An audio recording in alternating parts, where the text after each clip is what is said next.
Excellence comme marque de fabrique. À Kinshasa, l'annonce des résultats de l'examen d'État s'accompagne souvent des scènes de liesse. Mais au collège belgo-congolais, elle prend une résonance particulière et habituelle. C'est jeudi 2 juillet, l'explosion de joie des nouveaux diplômés n'était pas celle d'une surprise, mais celle d'un devoir brillamment accompli.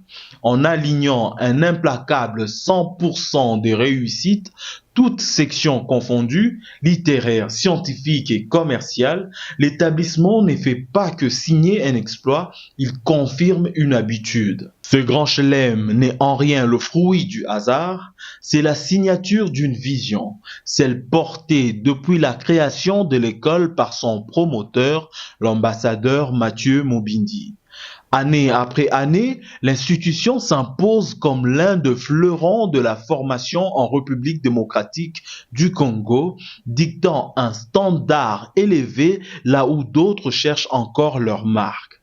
Cette culture du sommet s'exprime d'ailleurs à tous les niveaux du cursus. Ce même jeudi 2 juillet 2026, un peu plus tôt, les plus jeunes montraient déjà la voie avec la proclamation de la lauréate de toute la ville de Kinshasa lors de l'ENAFEP.